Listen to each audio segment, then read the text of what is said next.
آخر میں اسی کانٹیکسٹ میں 5 کیسز میں بیان کر دوں، پھر ہماری یہ گفتگو مکمل ہو جائے گی۔ 5 مسکنسیپشنز کا میں ازالہ کر دوں، غلط فہمیاں جو پبلک میں مشہور ہیں، اور ان باتوں پر بھی سجدہ صاحب لوگ بتاتے ہیں جی جو یہ کر لے اس پہ سجدہ صاحب واجب ہے۔ آپ حیران ہوں گے کہ یہ تمام کام کرنا سنت ہے، یہ اگر کوئی کر لے تو سنت پہ عمل کرے گا، سجدہ صاحب واجب نہیں ہوگا۔ کیس نمبر 1، اگر کسی شخص نے فرض یا سنت نماز یا نفل میں یا وتر میں دوسری رکعت کے اندر پورا تشہد پڑھ لیا، اب دعا رسولو کے بعد درود شریف اور دعا بھی پڑھ لی، تو یہ سنت ہے۔ لوگ کہتے ہیں جناب کہ جی 4 رکعت والی نماز میں اب دعا رسولو کے بعد تھوڑا سا درود شریف بھی پڑھ لیا تو سجدہ صاحب واجب ہے، یہ آپ نے سنا ہوگا، خصوصاً ہمارے حنفی بھائی بتاتے ہیں۔ حالانکہ یہ سنت ہے، اور اس کا ثبوت سنن نسائی میں انٹرنیشنل نمبر کے مطابق 1721 نمبر حدیث ہے۔ سیدہ عائشہ کا بیان ہے کہ آپ صلی اللہ علیہ وسلم نے 9 رکعت وتر ایک سلام سے پڑھے، اور آپ صلی اللہ علیہ وسلم جب گھر پہ نفلی نماز پڑھتے تھے عموماً اونچی آواز سے پڑھتے تھے تاکہ امہات المومنین اس سے سیکھ بھی لیں اور امت کو سکھائیں۔ تو سیدہ عائشہ کہتی ہیں آپ صلی اللہ علیہ وسلم 8ویں 9 رکعت وتر میں 8ویں رکعت میں بیٹھے، آپ نے تشہد پڑھا، اس کے بعد درود شریف اور اس کے بعد دعا پڑھی، اور پھر آپ صلی اللہ علیہ وسلم 9ویں رکعت کے لیے کھڑے ہوئے، پھر 9ویں رکعت میں بھی آپ صلی اللہ علیہ وسلم نے تشہد اور درود شریف و دعا پڑھ کر سلام پھیرا۔ تو اس حدیث سے یہ بات پتہ چلی کہ درمیان والے جو تشہد ہیں، آخری تشہد سے پہلے، ان میں اگر کوئی درود شریف یا دعا پڑھ لے تو سجدہ صاحب واجب نہیں ہوتا بلکہ یہ سنت ہے۔ اب اس سے یہ بات پتہ چل گئی، اکثر لوگ پوچھتے ہیں جی امام کے پیچھے اگر غلطی، اکثر لوگ یہ کہہ بھی رہے ہوتے ہیں علماء، جی امام کے پیچھے غلطی ہو جائے نا تو سجدہ صاحب کی کوئی ضرورت نہیں، امام کور کر لیتا ہے۔ وہ غلطی یہی والی بتا رہے ہوتے ہیں کہ کسی بیچارے نے دوسری رکعت میں عبد الرسول کے بعد درود شریف پڑھ لیا ہوتا ہے اور امام صاحب سے آگے پوچھ رہا ہوتا ہے کہ جی وہ مجھ سے غلطی سے ہو گیا، سجدہ صاحب واجب ہوا، کہتے ہیں امام کے پیچھے خیر ہے۔ او بھائی یہ تو سنت ہے، تو یہ لہذا مسئلہ کلیئر ہو گیا، امام کے پیچھے میرا چیلنج ہے کوئی ایسی غلطی نہیں ہوتی کہ جس سے سجدہ صاحب واجب ہوتا ہو۔ اگر کسی نے فاتحہ نہیں پڑھی تو اس کی تو نماز ہی نہیں ہوئی، اب اس نے کون سا ایسا کام کیا ہے؟ اگر امام کے پیچھے ہے، فاتحہ کے بعد اگر سورت ملانی تھی وہ تو امام کے پیچھے نہیں ملانی ہوتی، وہ امام کی قرات مقتدی کے لیے کافی ہے فاتحہ کے بعد والی۔ تو یہ کون سا ایسا مسئلہ ہے؟ وہ یہ ایک مسئلہ تھا درود شریف سے بغض رکھنے والا، یہ مسئلہ تھا کہ امام کے پیچھے کوئی دوسری رکعت میں درود شریف ملا لے تو اب اس کو سجدہ صاحب کی ضرورت نہیں کیونکہ وہ امام کے پیچھے ہے۔ کوئی ایسا مسئلہ نہیں جس میں آپ امام کے پیچھے کوئی ایسی غلطی کریں کہ جس کے بعد آپ پہ سجدہ صاحب واجب ہو، کوئی ایسے ہے ہی نہیں ہے۔ یہی ایک تھیوریٹیکل کیس تھا جو ویسے ہی اپنی موت خود مر گیا، وہ تو سنت ہے اگر کوئی درود شریف ملاتا ہے، الحمدللہ۔ کیس نمبر 2،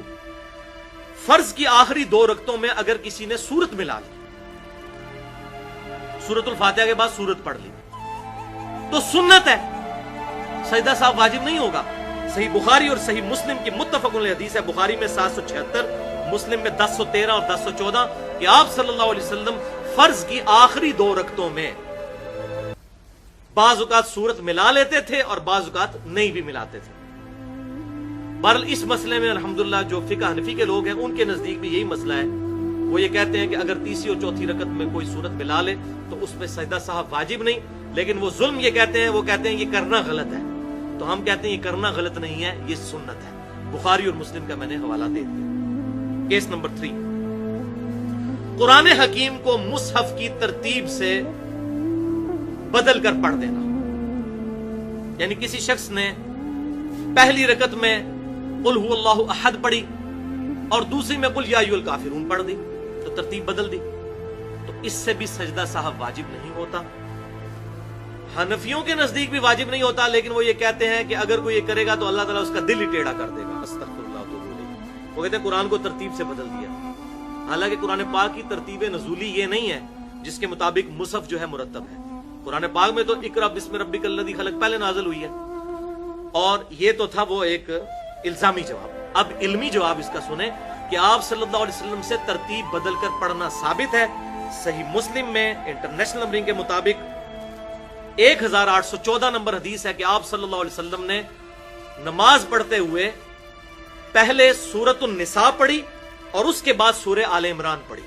حالانکہ سورۃ النساء مصحف کی ترتیب میں بعد میں آتی ہے، لہذا اگر کوئی ترتیب بدل کر بھی پڑھ لے تو سجدہ صاحب واجب نہیں ہوگا، نہ اس کا دل ٹیڑھا ہوگا۔ البتہ عموماً آپ صلی اللہ علیہ وسلم کی سنت یہی ہے کہ آپ صلی اللہ علیہ وسلم قرآنی ترتیب کے مطابق ہی صورتیں پڑھا کرتے تھے۔ کیس نمبر 4، اگر کسی شخص نے پہلی رکعت میں لمبی سورت کی بجائے چھوٹی سورت پڑھ لی اور دوسری رکعت میں لمبی والی سورت پڑھ لی، تو یہ بھی آپ معاشرے میں سنیں گے کہ مشہور ہے کہ جی وہ کم از کم 3 آیتوں کا فرق ہونا چاہیے، یعنی پہلی والی جو سورت ہے وہ 3 آیتیں لمبی ہونی چاہیے دوسری والی سورت سے، تو یہ بھی بالکل غلط ہے۔ سنت اس کے برخلاف موجود ہے۔ آپ صلی اللہ علیہ وسلم سے پہلی رکعت میں چھوٹی سورت پڑھنا اور دوسری رکعت میں لمبی سورت پڑھنا ثابت ہے۔ اس کا حوالہ بھی سن لیں، صحیح مسلم میں 2028 نمبر حدیث ہے کہ آپ صلی اللہ علیہ وسلم جمعے کی نماز میں اور عید کی نماز میں، یہ مشہور حدیث ہے، پہلی رکعت میں سورۃ الاعلی پڑھا کرتے تھے، سبح اسم ربک الاعلی، اس کی ہیں 19 آیتیں، اور دوسری رکعت میں پڑھتے تھے سورۃ الغاشیہ، اس کی آیات ہیں 26، اس کی 7 آیات اس سے زیادہ ہیں۔ پہلی رکعت میں آپ صلی اللہ علیہ وسلم چھوٹی سورت اور دوسری رکعت میں لمبی سورت پڑھتے تھے، لہذا اس سے بھی سجدہ صاحب واجب نہیں ہوتا بلکہ یہ سنت ہے۔ اور آخری 5واں کیس وہ یہ ہے کہ اگر کوئی شخص ہر رکعت میں ایک ہی سورت پڑھ لے سورۃ الفاتحہ کے بعد، قل هو اللہ احد اللہ الصمد لم یلد ولم یولد ولم یکن لہ کفوا احد، تو یہ کوئی غلطی نہیں ہے بلکہ پسندیدہ بھی ہے۔ آپ صلی اللہ علیہ وسلم کو شکایت کی گئی، بخاری اور مسلم کی متفق علیہ حدیث ہے، بخاری میں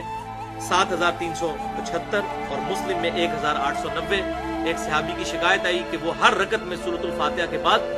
کوئی اور سورت بھی پڑھتے تھے لیکن سورۃ الاخلاص ضرور پڑھا کرتے تھے ہر رکعت کے اندر جب وہ جماعت کروایا کرتے تھے۔ تو آپ صلی اللہ علیہ وسلم نے ان کو بلا کے پوچھا کہ تم قل هو اللہ احد اللہ الصمد لم یلد ولم یولد ولم یکن لہ کفوا احد یہ ہر رکعت میں کیوں پڑھتے ہو؟ تو انہوں نے کہا یا رسول اللہ صلی اللہ علیہ وسلم، اس میں رحمان کی صفت ہے اور میں یہ پسند کرتا ہوں کہ میں رحمان کی صفت بیان کروں۔ تو آپ صلی اللہ علیہ وسلم نے ارشاد فرمایا اللہ تعالیٰ بھی تمہیں پسند فرماتا ہے۔ کتنی بڑی خوش نصیبی ہے، نبی صلی اللہ علیہ وسلم کی مبارک زبان سے کسی کو یہ کہہ دیا جائے کہ آپ کو اللہ تعالیٰ پسند کرتا ہے، بہت بڑی خوش نصیبی ہے۔ جس طرح سیدنا علی کے بارے میں بخاری اور مسلم کی متفق علیہ حدیث ہے کہ نبی صلی اللہ علیہ وسلم نے فرمایا کل میں اس شخص کے ہاتھ میں جھنڈا دوں گا جس سے اللہ اور اس کا رسول محبت کرتے ہیں، اللہ اور اس کا رسول اس سے محبت کرتے ہیں اور وہ اللہ اور اس کے رسول سے محبت کرتا ہے۔ تو صحابہ کہتے ہیں ہمیں پوری رات نیند نہیں آئی کہ یہ کون خوش نصیب ہے کہ جس سے اللہ اور اس کا رسول بھی محبت کرتے ہیں۔ اللہ اور اس کے رسول سے تو ہم سب بھی محبت کرتے ہیں کسی نہ کسی درجے میں، اور پھر اس محبت کو بھی انڈورس کرنا اور اس سے بڑھ کر یہ کہ اللہ اور اس کا رسول بھی اس سے محبت کرتے ہیں۔ تو صحابہ کہتے ہیں ہمیں پوری رات نیند نہیں آئی کہ وہ خوش نصیب کون ہوگا، اور صبح نبی صلی اللہ علیہ وسلم نے سیدنا علی کو بلا کر وہ جھنڈا دیا۔ اور مسلم کے الفاظ آگے یہ ہیں کہ سیدنا عمر کہتے ہیں کہ میں پوری زندگی رشک کروں گا علی پر کہ وہ جھنڈا مجھے نہیں نبی صلی اللہ علیہ وسلم نے دیا، علی کو دیا۔ یہ مسلم شریف میں ہے لیکن کوئی سنی عالم بیان نہیں کرتا، پتہ ہی نہیں سنیوں کی تو وہ کنویں کے مینڈک ہیں نا، اپنی روایتیں پڑھی ہوئی ہیں، اور وہ جھوٹی اور من گھڑت حدیث بیان کرتے ہیں کہ سیدنا ابوبکر صدیق رضی اللہ تعالیٰ عنہ کے بارے میں حضرت عمر نے کہا کہ مجھے غار ثور کی ایک رات کی نیکی دے دیں اور مجھ سے پوری زندگی کی نیکیاں لے لیں۔ یہ جھوٹی حدیث ہے، ضعیف نہیں ہے، جھوٹی ہے، سنن بہیقی میں۔ اس کو شیخ البانی نے بھی کہا کہ یہ جھوٹی حدیث ہے، شیخ زبیر علی صاحب نے بھی کہا جھوٹی حدیث ہے۔ اب آخر میں یہ بات کر دوں کہ بعض لوگوں کو نماز میں اکثر شک پڑ جاتا ہے اور وہ ہر نماز کے ساتھ سجدہ صاحب کرتے ہیں، یہ بالکل غلط پریکٹس ہے۔ اتنا درجے میں کوئی غافل ہو جائے کہ ہر نماز میں اس کو شک پڑ جائے تو اس کو تو سر جو ہے نا اپنا دیوار کے ساتھ مارنا چاہیے اور رونا چاہیے کہ یا اللہ میرے ساتھ کیا معاملہ ہو گیا کہ میں تو شیطان کے ہتھے چڑھ گیا ہوں۔ تو یہ کام بالکل نہ کریں